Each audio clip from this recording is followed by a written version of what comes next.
ভাইয়া একটু আসেন সাইডে। ওকে, বিসমিল্লাহির রহমানির রহিম। সুপ্রিয় দর্শক, আমি তালুকদার সাফায়েত, পরিচালক প্রশাসন বাংলাদেশ আইন সহায়তা কেন্দ্র ফাউন্ডেশন বাসক মানবাধিকার থেকে এসেছি। মুন্সিগঞ্জ জেলার এলাকার নাম কি? সিরাজদিখান থানা, মধুপুর এলাকায়। প্রিয় দর্শক, আপনারা জানেন এবং দেখেন, আমরা সমগ্র বাংলাদেশের নির্যাতিত, নিপীড়িত, অসহায়, দরিদ্র, পথবঞ্চিত সকল ভাই বোনদের যে কোনো কেউ আমাদের কাছে অভিযোগ করেন এবং অভিযোগ করতেই পারেন। অভিযোগ করেন তার মানে এই নয় যে আমাদের কাছে কেউ অভিযোগ করলে আমরা তার অভিযোগের ভিত্তিতে যে যাচাই বাছাই না করে একজনের উপরে আমরা দোষারোপ করবো, চাপাই দেব, ঠিক তেমন কোনো কিছু না। আমাদের কাছে অভিযোগ করেছেন, আজকে আমরা এখানে ঘটনাস্থলে হাজির হয়েছি। আজকে এখানে বাদী পক্ষ এবং বিবাদী পক্ষ দুনো পক্ষই এখানে হাজির আছেন। আসলে সমস্যার সমাধান করাটা হচ্ছে দুই পক্ষের মনের ব্যাপার। তা এখানে বাদী বিবাদী দুজন পক্ষের সবার মন ভালো, সামান্য ভুল বোঝাবুঝি, যার কারণে আজকে আমাদের কাছে এখানে এসেছেন। প্রিয় দর্শক, এখানে যিনি বিবাদী পক্ষ আছেন ভাইয়া শওকত ভাই, আমরা ওনার মুখ থেকে শুনবো, আপনারা শুনবেন।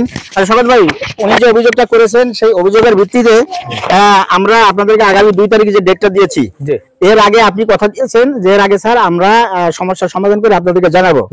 ওনার যে বাউন্ডারিটা ভাঙতে হবে, এই বাউন্ডারিটা ভেঙে আপনি আপনার নিজের অর্থে খরচ করে আপনি বাউন্ডারি ঠিক করে দিবেন।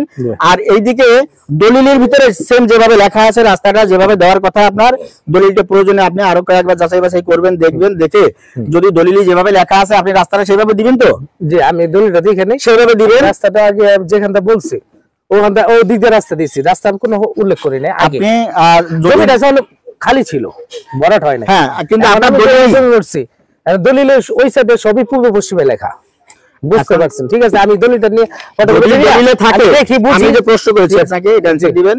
দলিলে যেভাবে লেখা আছে, দলিল তো আর উনি আলাদা করে লিখা না করার সুযোগ নাই, কারো সুযোগ নেই।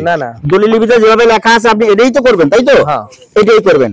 তারপরে যে জমি এখানে যে শর্ট আছে, আপনার ভাগিনার সাথে হোক, যার সাথেই হোক, আপনারটা আপনি নিজে বুঝে আপনার দাগের ভিতরে যেখানে যে খতিয়ান থেকে জমি কিনেছি আমি আপনাকে জমির ভিতরে আপনি আমাকে বুঝে দিবেন। এটাই তো রাইট? হ্যাঁ, এটাই। এর কোনো প্রকার ঝামেলা নেই তো? আপনি জানা থাকলে সেটা উনি নিজ দায়িত্বে খরিদ করে ওনাকে বুঝাই দিবেন। খরিদ করে আপনি ওনাকে বুঝাই দিবেন। ঠিক আছে, অন্য জায়গায় পড়ে। ঠিক আছে, ঠিক আছে তো? ঠিক আছে। আচ্ছা মুরব্বি, এই যে আপনি তো শুনলেন ভাইয়া কথা বলেছেন, যে শুনলেন যে কথাগুলো বলেছেন যে আমরা আগামী 2 তারিখ ডেট দিয়েছি। 2 তারিখের আগে উনি বলছেন যে আপনাদেরকে নিয়ে দুই পক্ষ নিয়ে সুন্দরভাবে আপনাদের সম্পত্তি উনি আপনাদেরকে বুঝে দিবেন। এতে কি আপনারা একমত? তো একমত, আলহামদুলিল্লাহ। কোনো ঝামেলা নাই তো এখানে? ইনশাআল্লাহ। প্রিয় দর্শক, আপনারা শুনলেন, বাদী পক্ষ বিবাদী পক্ষ সবাই মিলে একত্রিত হয়ে এই সম্পত্তি তারা যারা কিনেছে গ্রহীতা তাদেরকে বুঝে দিবেন। প্রিয় দর্শক, আপনারা আমাদের জন্য সব সময়ের জন্য দোয়া করবেন। আমরা যেন সমগ্র বাংলাদেশের আনাচে কানাচে নির্যাতিত, নিপীড়িত, অসহায়, দরিদ্র, পথবঞ্চিত সকল ভাই বোনদের পাশে থেকে আপনাদেরকে আমরা আইনি সেবা দিয়ে যেতে পারি, দিয়ে থাকতে পারি। প্রিয় দর্শক, আমরা আজকে আমাদের বক্তব্য শেষে আমি কৃতজ্ঞতা জ্ঞাপন করতে চাই বাংলাদেশ আইন সহায়তা কেন্দ্র ফাউন্ডেশন বাসকের সম্মানিত চেয়ারম্যান জনাব সাগরিকা ইসলাম এবং প্রতিষ্ঠাতা পরিচালক মণিমোহন বিশ্বাস দাদাকে।